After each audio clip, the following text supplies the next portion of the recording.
alguien ha olvidado silenciar o apagar el teléfono, por favor que aproveche el momento para hacerlo.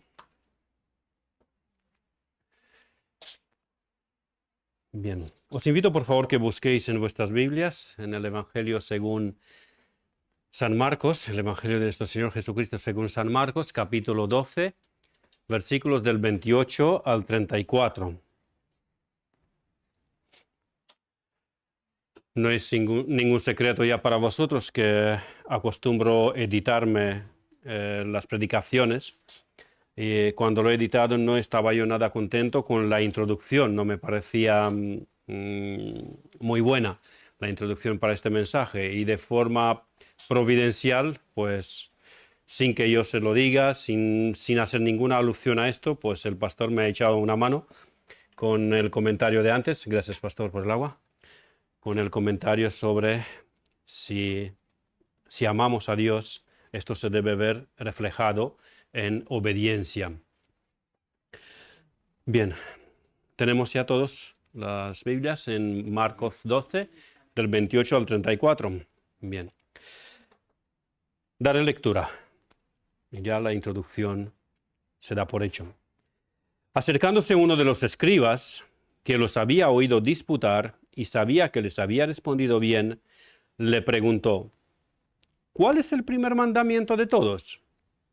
Jesús le respondió: el primer mandamiento de todos es: oye, Israel, el Señor nuestro Dios, el Señor uno es, y amarás al Señor tu Dios con todo tu corazón, y con toda tu alma, y con toda tu mente, y con todas tus fuerzas. Este es el principal mandamiento. Y el segundo es semejante: amarás a tu prójimo como a ti mismo. No hay otro mandamiento mayor que estos. Entonces el escriba le dijo: bien, maestro, verdad has dicho que uno es Dios y no hay otro fuera de él. Y el amarle con todo el corazón, con todo el entendimiento, con toda el alma y con todas las fuerzas, y amar al prójimo como a uno mismo, es más que todos los holocaustos y sacrificios. Jesús entonces, viendo que había respondido sabiamente, le dijo: no estás lejos del reino de Dios. Y ya ninguno osaba preguntarle. Amén.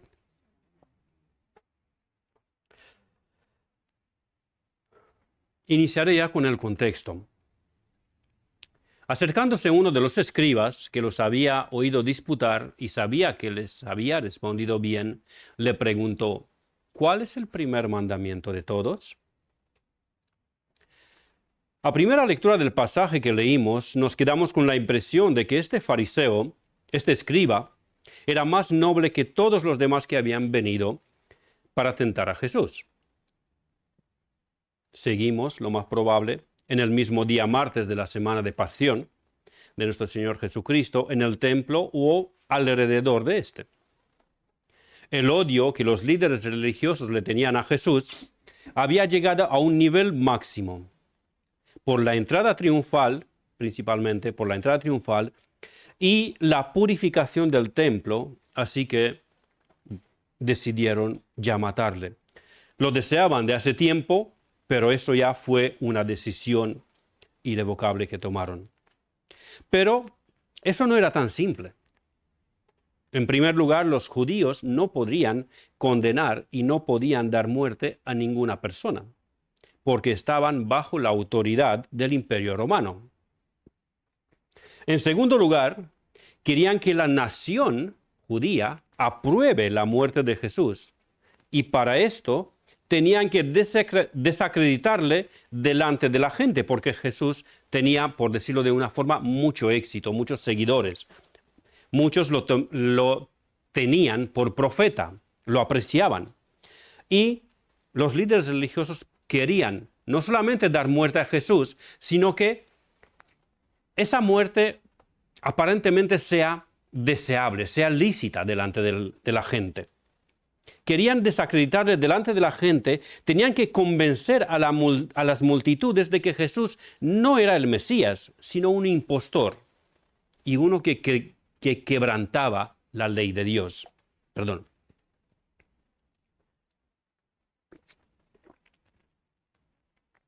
La furia y determinación provenientes del odio que le tenían les ayudó a todos los grupos que hasta este momento eran rivales y enemigos a hacer un frente común contra el enemigo común que tenían ahora todos, el Señor Jesucristo. Y juntamente se aconsejaron y complotaron contra él. Después del fracaso de cada uno de estos grupos que tentaron a Jesús por separado o en equipos, aparece en escena el escriba de nuestro texto. De este escriba, Marcos nos dice que escuchó la disputa de los saduceos con Jesús. Quizá había escuchado también las anteriores, no lo sabemos. Es posible, no del todo seguro, pero es posible. También Marcos nos dice que el diagnóstico de que este escriba puso a la disputa entre los saduceos y Jesús fue favorable a Jesús, curiosamente. Y luego él mismo se acerca con una pregunta.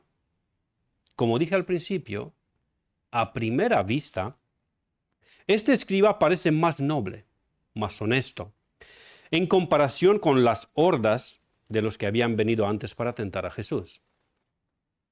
Pero el texto paralelo del Evangelio según Mateo nos da una información valiosa para el entendimiento correcto de la situación y es como si fuera un jarro de agua fría para esta esperanza que teníamos. Dice así Mateo en el texto paralelo. Entonces los fariseos, oyendo que había hecho callar a los saduceos, se juntaron a una. Y uno de ellos, intérprete de la ley, preguntó por tentarle, diciendo, Maestro, ¿cuál es el gran mandamiento de la ley? Estos versículos nos hacen viajar a Jerusalén en nuestra imaginación hace unos 2000 años. La escena es muy viva, muy controversial. Los fariseos, quienes probablemente tenían sus espías presentes en el momento que los saduceos preguntaron a Jesús sobre la resurrección, ese mismo estuvo ahí presente, ese mismo escriba, que era fariseo, oyeron que había hecho callar a los saduceos. Y entonces se juntaron a una. Oye, a estos ya los ha liquidado. Probablemente en algún rincón del templo fue donde se juntaron a una o en sus inmediaciones. El tiempo no daba para mucho. Y la expresión que Mateo usó para describir que Jesús había hecho callar a los saduceos es una expresión muy fuerte.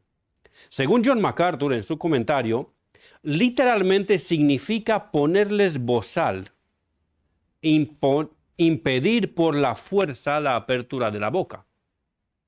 Es la misma palabra, dice John MacArthur, que Jesús usó cuando mandó callar a un demonio, en Marcos 1:25, o cuando aplacó una tormenta, cuando le dijo a la tormenta, calla, enmudece.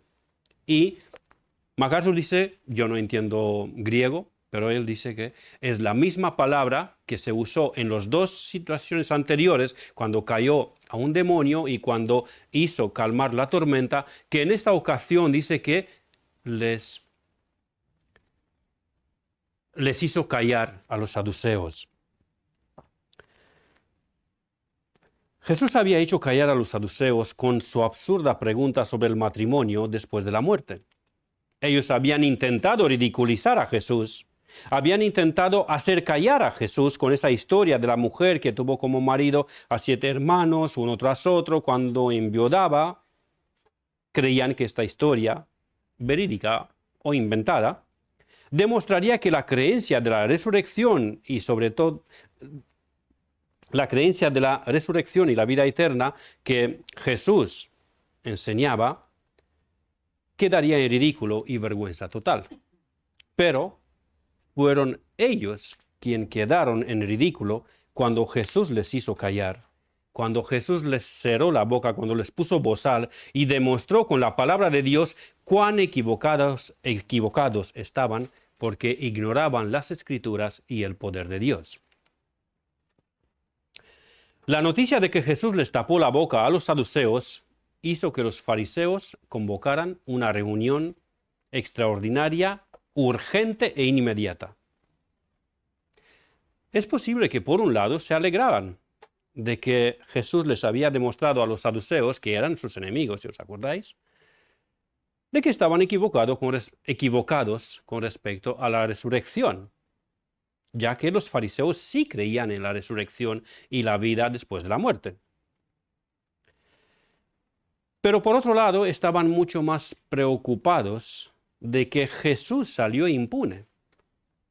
Habían preferido que salga victoriosa la mentira, pero Jesús acusado. ¿Por qué? Porque Jesús para ellos era un enemigo mayor que los saduceos. Los saduceos eran sus enemigos, pero Jesús era su enemigo principal. Jesús era el que les llamaba al arrepentimiento, cuando Jesús era el que les ponía el diagnóstico de hipócritas religiosos, de sepulcros blanqueados y todo lo demás lo que les estaba diciendo. Esta vez ya no enviaron a sus discípulos disfrazados como lo hicieron al principio, cuando los enviaron juntamente con los herodianos, sino que esta vez enviaron a un escriba.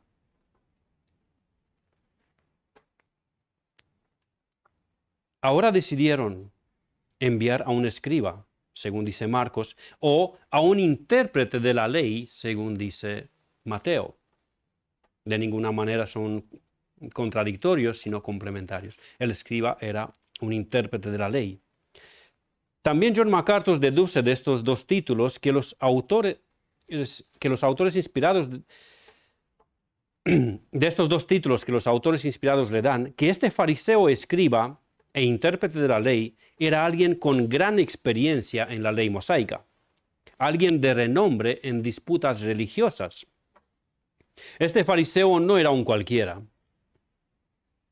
De hecho, ninguno de los fariseos que estaban en Jerusalén era un cualquier fariseo, sino la crème de los fariseos. Los de la capital, los del centro religioso de Israel. Algunos de ellos eran miembros en el Sanedrín, aunque no todos. Y ya que se ha hecho mención del Sanedrín, ¿qué era el Sanedrín? Quizá no todos sabemos qué era el Sanedrín. Bien, pues el Sanedrín, que viene del griego sinedrión, que significa juntarse juntos, sentarse juntos, no sé qué me pasa, significa sentarse juntos, era un consejo de sabios en Israel, compuesto por el sumo sacerdote más 70 sabios.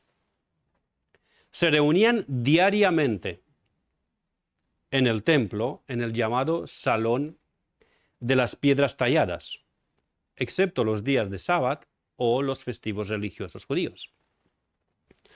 Era el equivalente a la Corte Suprema de un país y tenían poder legislativo, aunque era una institución religiosa. Del grupo de los fariseos pertenecientes al Sanedrín, escogieron a este escriba, a este intérprete de la ley. Y evidentemente el propósito con cual le designaron no fue uno noble.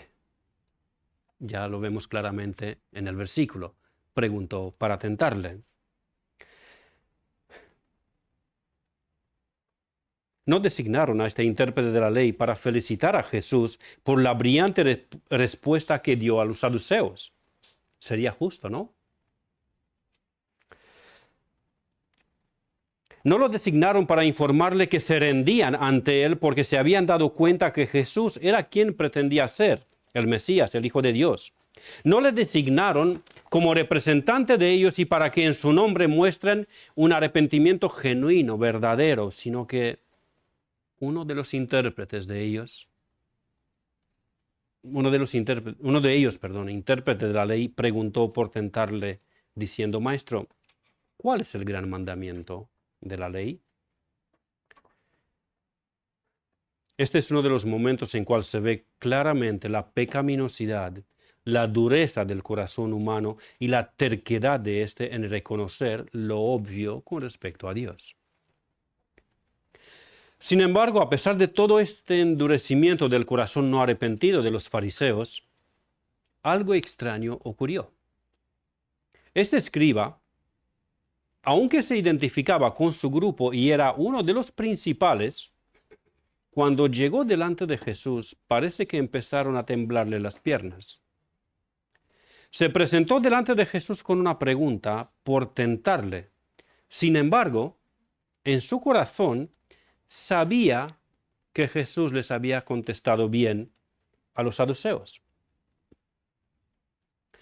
El comentarista William Hendrickson escribe en su comentario a este versículo que por la gramática griega se había de traducir algo parecido a habiendo oído, habiendo reconocido y habiendo venido, él le preguntó. Fin de la cita. Y de ahí parece que el propósito inicial de tentar a Jesús había disminuido o incluso desaparecido por el efecto de las palabras de Jesús. También el desarrollo de nuestro texto, del Evangelio según Marcos, nos hace pensar que algo ocurrió en el corazón de ese escriba. Algo ocurrió en la conciencia de ese escriba. Se acercó y le preguntó a Jesús, ¿cuál es el primer mandamiento de la ley?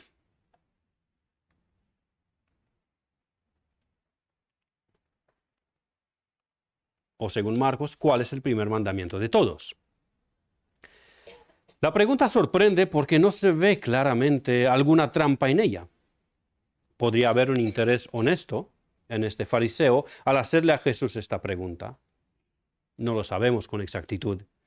Pero lo que sí sabemos con exactitud, gracias a los hermanos que han dedicado su vida al estudio y la investigación de lo relacionado con las Sagradas Escrituras, es que en aquellos tiempos los rabinos judíos tenían largos debates acerca de los mandamientos sobre si este mandamiento o aquel mandamiento era grande o pequeño. El legalismo de los fariseos les había llevado a desarrollar, entre comillas, desarrollar los 10 mandamientos de Dios en una lista de 613 mandamientos, 248 de ellos positivos y 365 negativos. Es posible que este escriba quería saber realmente cuál mandamiento de Dios era el primero, cuál mandamiento era el más importante. Los fariseos destacaban mucho, por ejemplo, el guardar el día del sábado. Y la respuesta directa de Jesús, si os acordáis, en las ocasiones anteriores, Jesús responde por medio de una pregunta o animarles a ellos a pensar en algo. En este caso, Jesús responde directamente. Y por eso también como que entendemos que ocurrió ese cambio en ese escriba y preguntó honestamente a Jesús. Entonces, la respuesta directa de Jesús puede ser un indicio de la honestidad del escriba. Jesús le respondió. Maffer, por favor, ¿me ayudas que se me va? Gracias. Jesús le respondió, el primer mandamiento de todos es, oye Israel, el Señor nuestro Dios, el Señor uno es. Y amarás al Señor tu Dios con todo tu corazón y con toda tu alma y con toda tu mente y con todas tus fuerzas. Este es el principal mandamiento. Y el segundo es semejante. Amarás a tu prójimo como a ti mismo. No hay otro mandamiento mayor que estos. Primero, el primer punto de mi mensaje. Jesús inicia su respuesta con Deuteronomio 6, 4 y 5. Que nos dice, oye Israel, Jehová nuestro Dios, Jehová uno es. Y amarás a Jehová tu Dios de todo tu corazón y de toda tu alma y con todas tus fuerzas. Es conocido como el Shema, que significa oye, Shema en hebreo, y continuó el Señor Jesucristo con un fragmento de Levítico 19, 18, la primera parte de Deuteronomio y luego la segunda de Levítico. El Señor Jesucristo juntó esas dos citas para dar la respuesta a este escriba. Primero citó Deuteronomio 6, 4 y 5, oye Israel, Jehová nuestro Dios, Jehová uno es, y amarás a Jehová tu Dios de todo tu corazón y de toda tu alma y con todas tus fuerzas, y continuó con Levítico 19, 18, que dice, no te vengarás ni guardarás rencor a los hijos de tu pueblo, sino amarás a tu prójimo como a ti mismo, yo Jehová. La Shema, esa oración del Deuteronomio 6, 4 y 5, era la porción de la palabra de Dios que todo judío debía recitar mañana y tarde. Nos detendremos de momento en la primera parte de la respuesta de nuestro Señor. ¿Qué nos dice la cita de Deuteronomio? Porque nos dice varias cosas. Lo primero que nos dicen estos versículos es que debemos oír. Inicia con, oye Israel. Por supuesto, esto no se refiere a la capacidad física de audición, porque los sordos también deberían oír este mandamiento. Lo que nos transmite en estos versículos es con respecto a la atención que debemos prestar a lo que se dice a continuación. Es como si dijera, oye Israel, escucha, presta atención a lo que te diré, porque es de suma importancia. Detente y escucha con máxima atención, porque el mensaje es de máxima importancia.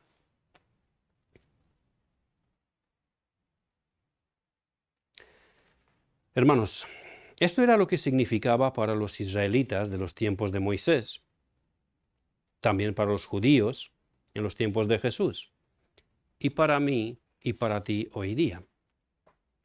Debemos y necesitamos escuchar con atención lo que Dios nos dice en su palabra, tanto por medio de los mensajes y predicaciones que oímos, como por medio de las canciones que cantamos, y sobre todo por medio de la lectura personal de la palabra de Dios. Tan a menudo nos topamos con cristianos que, a poco tiempo después del culto, ya no saben qué se enseñó en la escuela dominical o qué se predicó. Hermanos, queridos hermanos, a algunos voy a molestar un poco, pero es necesario y creo que me manda Dios a exhortaros y deciros la verdad. Desde el púlpito vemos a algunos que desde el inicio del mensaje estáis bostezando. Estáis medio dormidos. Algunos incluso cabeceáis. Desde el inicio de la predicación. Y no vale que digáis, es que aquí últimamente se predica muy largo. Más de 1 hora dura la predicación. No, es que apenas termino de leer el texto, y no me ha pasado una vez, ni dos, ni tres, apenas termino de leer el texto y ya algunos se caen de sueño. Y no se trata de hermanos que han trabajado el turno de noche, porque eso sería entendible.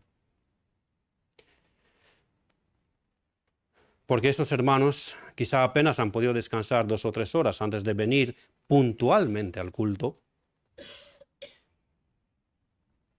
Hermanos, si no apartáis seriamente el día del Señor para el Señor, si no santificáis el día del Señor dejando de pasar las noches de sábado viendo la televisión o en las redes sociales, o peor todavía, estando de fiesta, ¿cómo oiréis con atención lo que el Señor os tiene que decir por medio de la predicación de su palabra?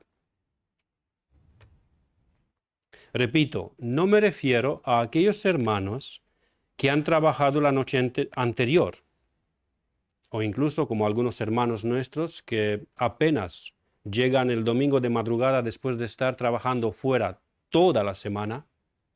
No me refiero a aquellos que tienen bebés pequeños y han llorado toda la noche. No me refiero a situaciones que por alguna enfermedad o alguna situación no han podido descansar y les ocurre esto. Me refiero a hermanos que no se toman en serio el día del Señor y se pasan la noche del sábado hacia domingo, o incluso todo el sábado, no lo sé. Se pasan el tiempo sin prepararse para el día del Señor.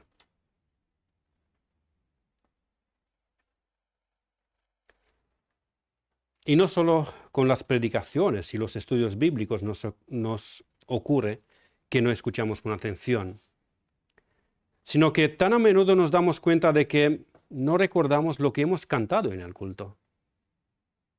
¿De qué trataba la canción que hemos cantado? Bueno, ya no me acuerdo. ¿Por qué?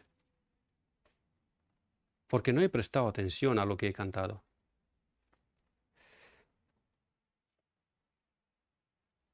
Puede ocurrir incluso que en el mismo tiempo que cantamos no sabemos qué cantamos porque no prestamos atención a la letra de la canción. O cuántas veces, mientras leíamos la Biblia o estábamos orando, nos dimos cuenta en algún momento de que estamos pensando en algún asunto familiar o en algún asunto de trabajo. Y nos paramos, espérate que yo he llegado al capítulo 13 de Marcos, pero no recuerdo qué he leído en el capítulo 12, porque ya estaba respondiendo a una pregunta que me pusieron en el trabajo la semana anterior y que... ¿Y cuánta paciencia tiene Dios con nosotros en todos estos momentos? Pero la paciencia de Dios no debe ser una excusa para seguir con este poco interés en las cosas del Señor. La paciencia de Dios no debe ser una excusa para nosotros seguir con esta apatía espiritual. Dios demanda de nosotros una atención total, una atención máxima. No como un tirano autoritario que tiene problemas de autoestima, sino como el soberano del universo y para nuestro bien y nuestra bendición. Hermanos, escuchemos lo que Dios nos tiene que decir y escuchemos con atención. El segundo punto. Volvemos a Deuteronomio 6:4. Oye Israel, ¿qué deberían oír? Jehová nuestro Dios, Jehová uno es.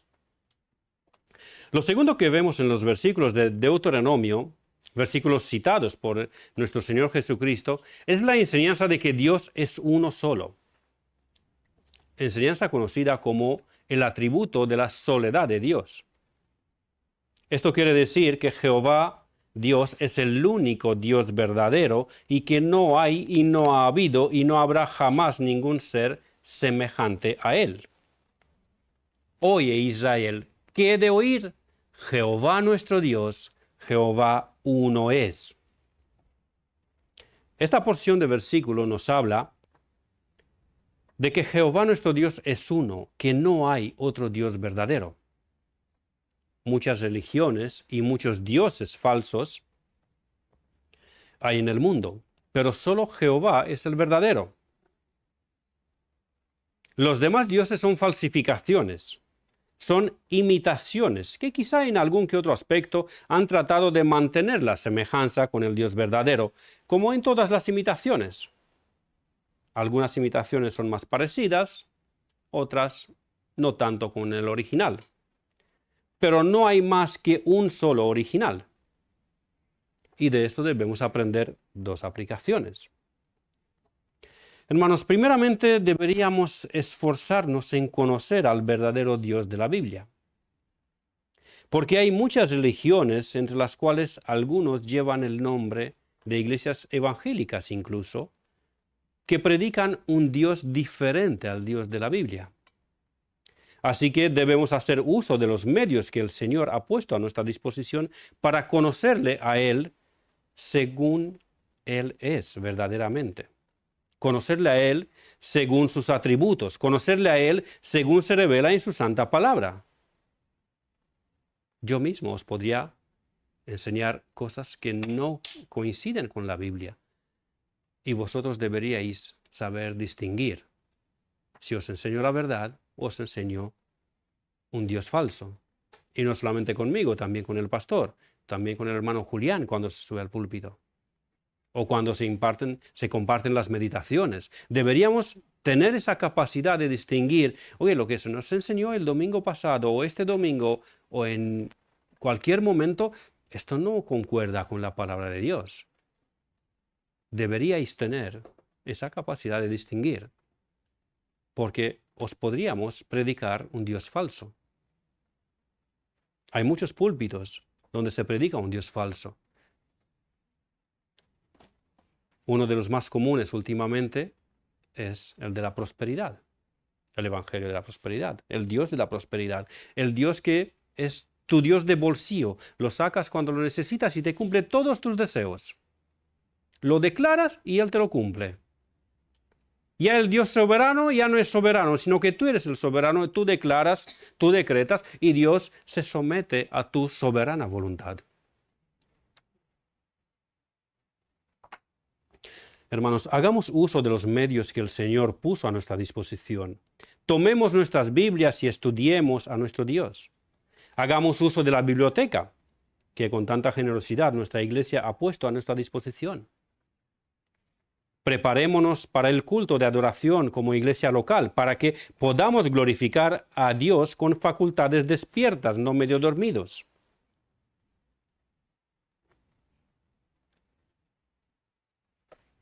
Intentaré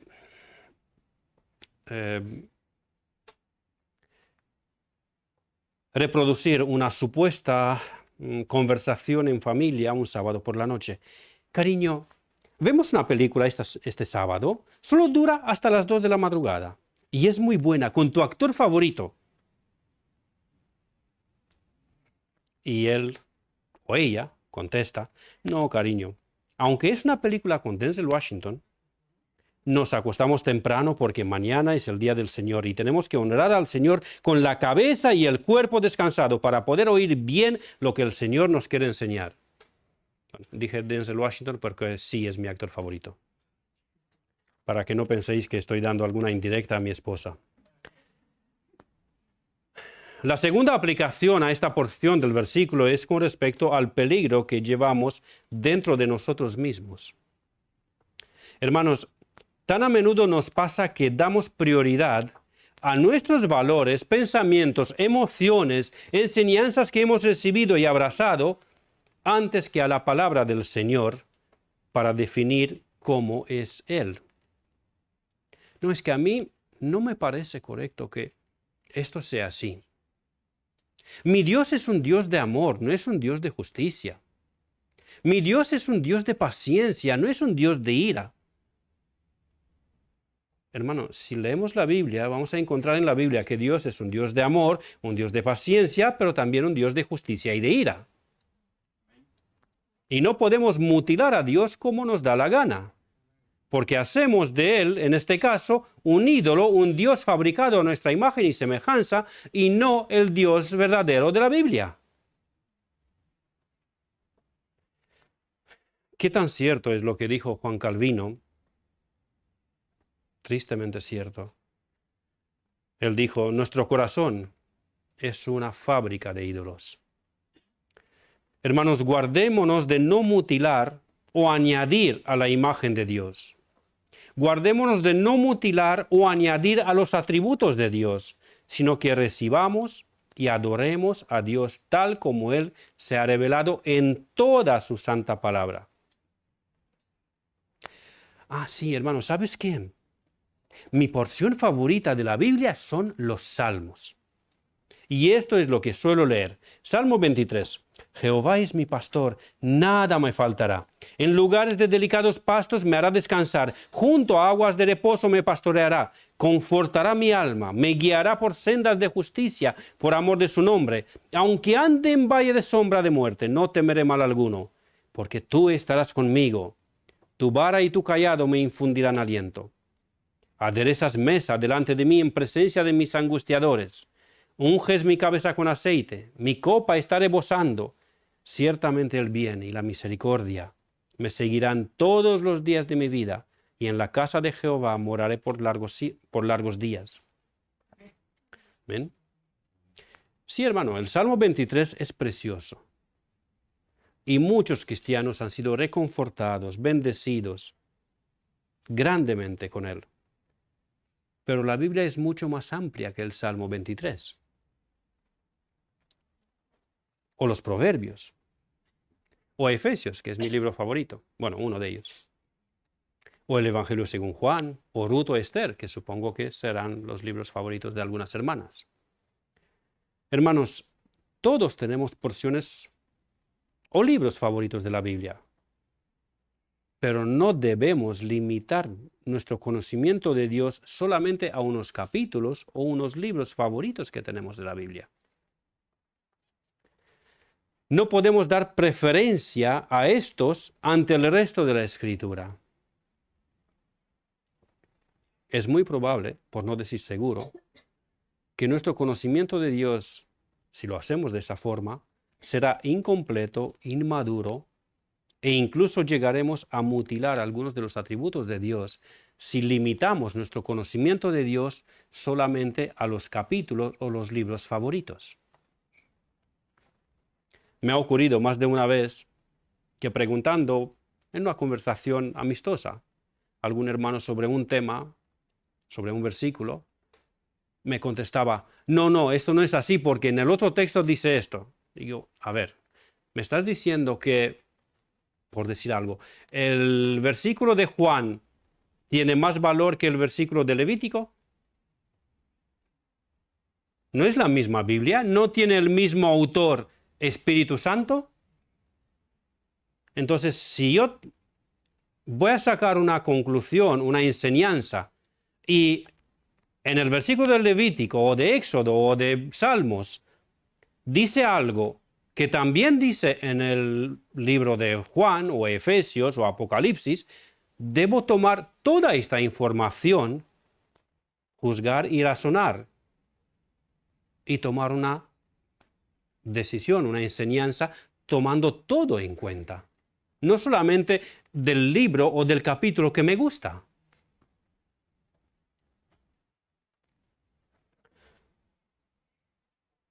Hermanos, guardémonos de este peligro, porque si lo hacemos así, fabricaremos un Dios a nuestra imagen y semejanza. Estaríamos mutilando algunos atributos de Dios o añadiendo algunos atributos a Dios. Guardémonos de este peligro. Y si lo hemos hecho, arrepintámonos, o si no lo hemos hecho, guardémonos y tomemos por igual la Escritura completa y conozcamos a Dios tal como Él se ha revelado en toda su Escritura sagrada, porque toda es su palabra. El tercer punto. Volvemos a Deuteronomio. Oye Israel, hay más que oír. Jehová nuestro Dios, Jehová uno es. Y amarás a Jehová tu Dios de todo tu corazón y de toda tu alma y con todas tus fuerzas. Lo tercero que aprendemos de la cita de nuestro Señor Jesucristo, que da de Deuteronomio, es que a este Dios revelado en su santa palabra, hemos de amarle. Pero, ¿el amor es un mandamiento?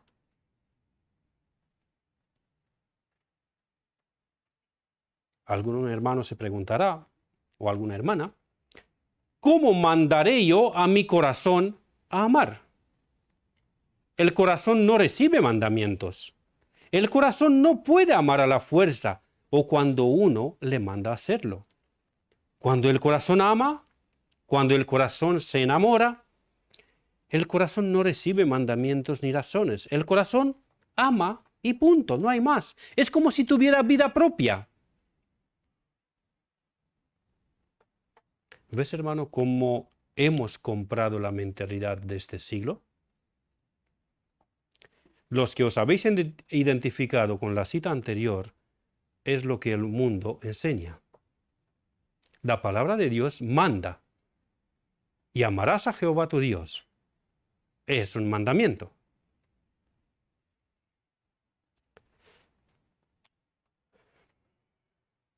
Dios nos dice en su palabra que debemos amarle. es un mandamiento. Así lo describió Jesús en Marcos 12, 29 y 30. Jesús le respondió, el primer mandamiento de todos es, oye Israel, el Señor nuestro Dios, el Señor uno es, y amarás. Este es el mandamiento, amar. Y amarás al Señor tu Dios. Oír y amar. Y amarás al Señor tu Dios con todo tu corazón y con toda tu alma y con toda tu mente y con todas tus fuerzas. Este es el principal mandamiento. Es un mandamiento. Si Dios lo manda en su palabra, podemos cumplirlo. Paciencia. No por nuestras fuerzas y capacidades, sino porque Él mismo nos capacita por medio del Espíritu Santo que habita en nosotros y porque Él mismo nos enamoró hablándonos. Podemos amar a Dios porque Él nos amó primero y porque Él ha derramado su amor en nosotros por medio del Espíritu Santo y porque Él nos habla y nos enamora con sus palabras. ¿Cómo hace Dios esto? Pues tomamos su palabra y nada más empezar, leemos que en el principio, la historia de la redención, en el principio creó Jehová los cielos y la tierra y se desarrolla la creación. Y luego vemos la caída en pecado de Adán y Eva, nuestros padres federales, nuestros representantes delante de Dios, tristemente para caída. Y luego vemos la paciencia y la misericordia de Dios durante siglos con la raza humana. Y vemos el acto más grande que se ha hecho jamás, que Dios, el que es perfecto, el que es eterno, el que es infinito, el que es inmutable, se hace hombre. Vive una vida perfecta de obediencia delante del Padre. Y muere en una cruz, pagando el rescate de pecadores como yo y como tú. Y posteriormente el Espíritu Santo viene y nos redarguye y nos convence de pecado, de justicia y de juicio. Y nos regenera. Nosotros estábamos muertos en nuestros delitos y pecados. Pero Dios, por su gran amor con cual nos amó, nos resucitó juntamente con Cristo. Juntamente con Cristo nos dio vida. Y juntamente con Él nos llevará a la gloria y nos hará coherederos con Cristo. Estas son palabras que enamoran. Estas son palabras que nos hacen ver la belleza de nuestro Dios. Y sí, lo amamos, porque Él nos amó primero.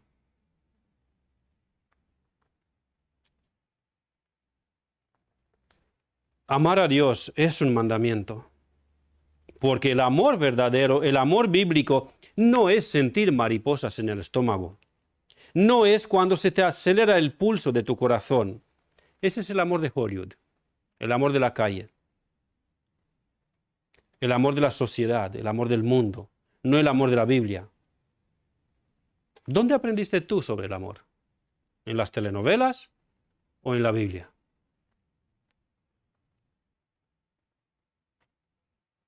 Ah, no, yo lo aprendí mirando Titanic. Maldito amor. Quitándole la novia al otro.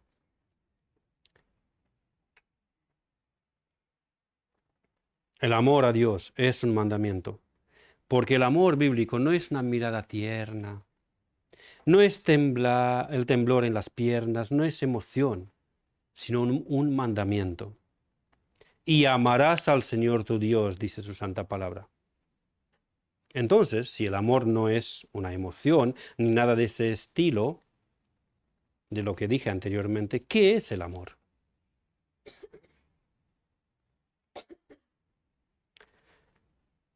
Ahora estamos hablando del amor a Dios. Todavía no he dicho nada del amor al prójimo.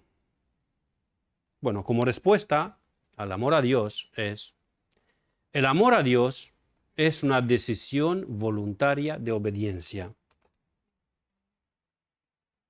Alguien dirá, no, no, no, no es verdad. El amor es emoción y pasión, no un mandamiento frío.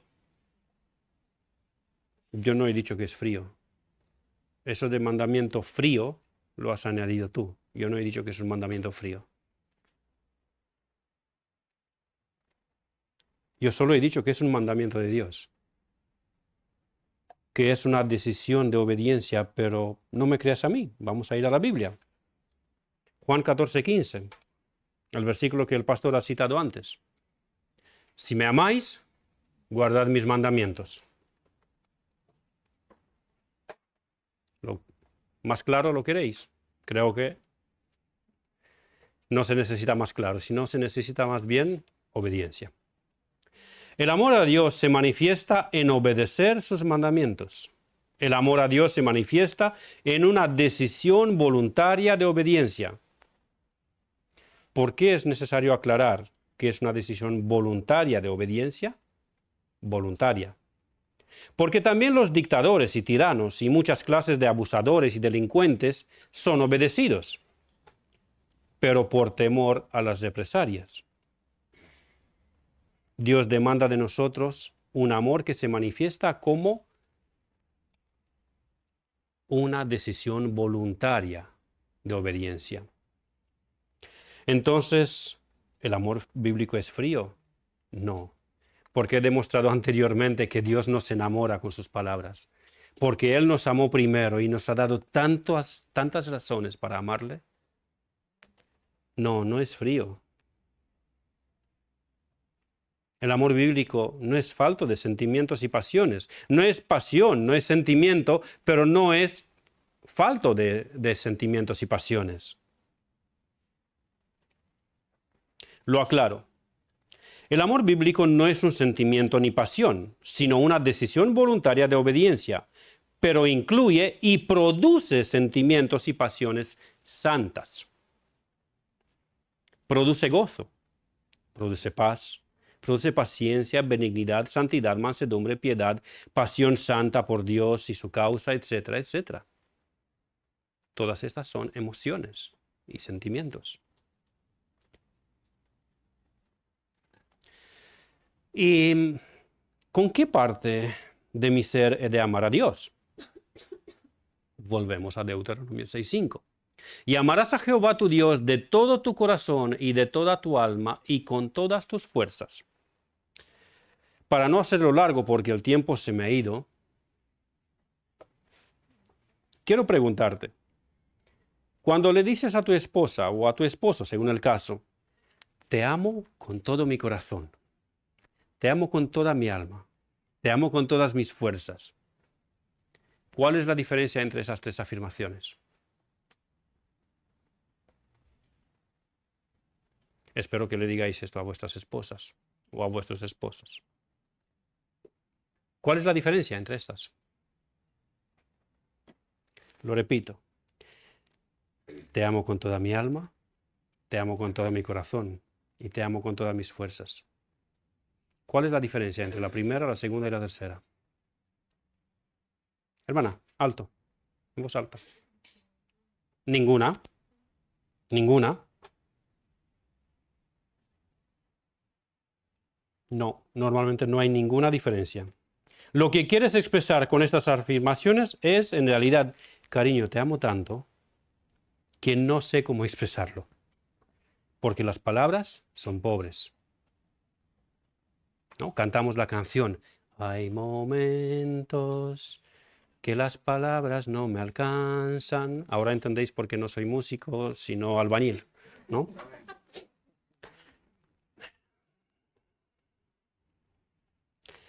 La Biblia, Dios en la Biblia hace el énfasis por medio de una triple repetición de sinónimos, corazón, alma y fuerzas. Bien, es posible que haya algunos matices de unas pequeñas diferencias que se pueden encontrar entre estos tres términos, no lo niego, pero el tiempo, como he dicho, se me ha ido y aparte de esto, a mí se me ha señalado que en ocasiones le busco la quinta pata al gato, así que lo dejaré ahí. No lo desarrollo más.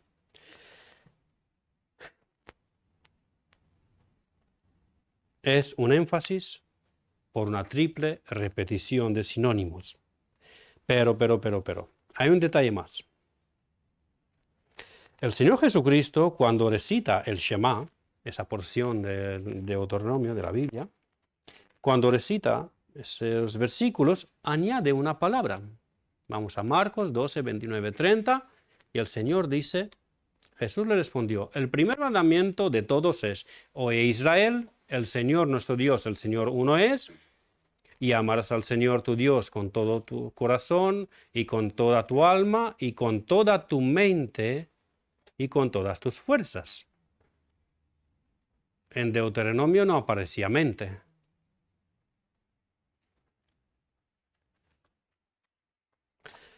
Jesús añadió a la palabra de Dios, de la cual el salmista dice que es perfecta. Y si es perfecta, no se puede añadir. ¿Qué hacemos aquí? Aparte, es un mandamiento. Y el apóstol Pablo dice que los mandamientos de Dios son perfectos. Primero, en general, el salmista dice que toda la palabra de Dios es perfecta, entonces no se le puede añadir, no se le puede quitar, no mejora, no empeora. Y luego, específicamente, el apóstol Pablo lo repite. No recuerdo muy bien en qué epístola. Vosotros vais a leer las epístolas de Pablo a lo largo de la semana y vais a decirnos el siguiente domingo en qué epístola dice Pablo que el mandamiento es perfecto. La ley es perfecta. Entonces, ¿por qué añade Jesús a la palabra de Dios? Miguel Núñez, que os confieso que es mi predicador favorito, explica en su mensaje sobre este texto que, como Jesús es el autor de la palabra, él puede ampliarla. Y, con todo mi respeto y gran aprecio que le tengo al hermano Miguel Núñez, creo que en esta situación se ha equivocado. No creo que sea un error grave, pero creo que se ha equivocado. De hecho, aunque es mi predicador favorito y lo escucho bastante, de vez en cuando el hermano comete algún que otro error. Y si el hermano Miguel, quien ha sido grandemente capacitado por el Señor con múltiples dones y es un referente para los cristianos, si él se puede equivocar de vez en cuando, ¿qué de mí? ¿Qué de mí? Así que hermanos, por favor, ténganme paciencia, oren por mí y ayúdenme a crecer. ¿Cómo? Aparte de lo que he dicho antes, de tenerme paciencia y de orar por mí, corríjanme cuando me equivoco. Porque si Miguel Núñez u otros pastores de sana doctrina se equivocan, yo mucho más. No me dejen en el error cuando lo ven, sino corríjanme. Y si puede ser con amor y paciencia, mucho mejor.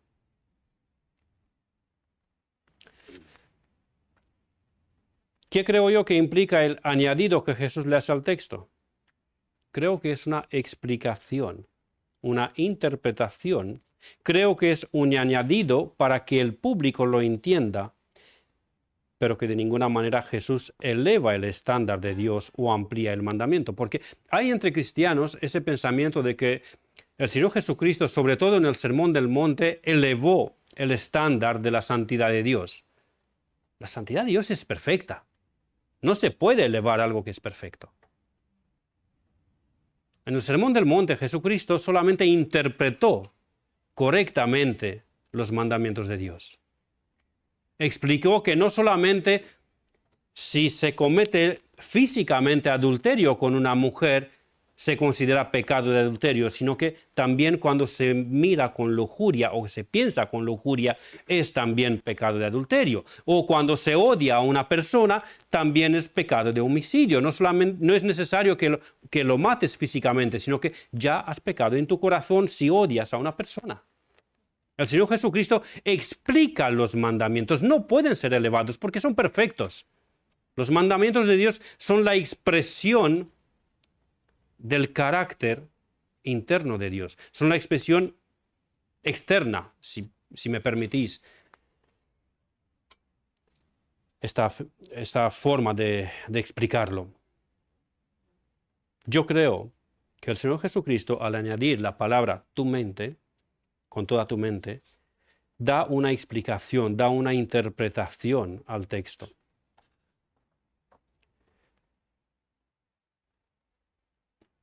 Nos ayuda a entender, nos indica que la obediencia al mandamiento de Dios es lo que dije antes, una decisión voluntaria de obediencia. Con mi mente decido obedecer a Dios, porque Él me amó primero y yo lo amo. Es algo que decidimos, que pensamos, que luchamos, que queremos, que seguimos. No quiero el dinero fácil, robado, engañado.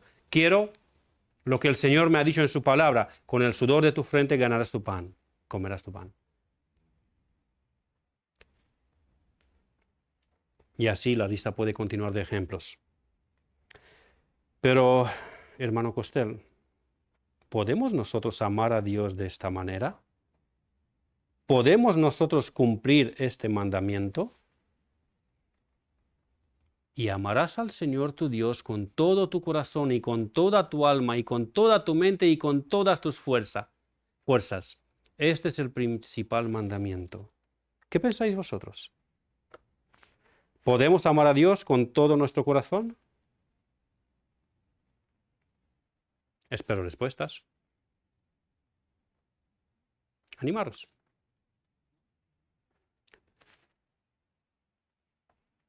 Un jovencito dice que no. Una joven muy hermosa dice que sí y no.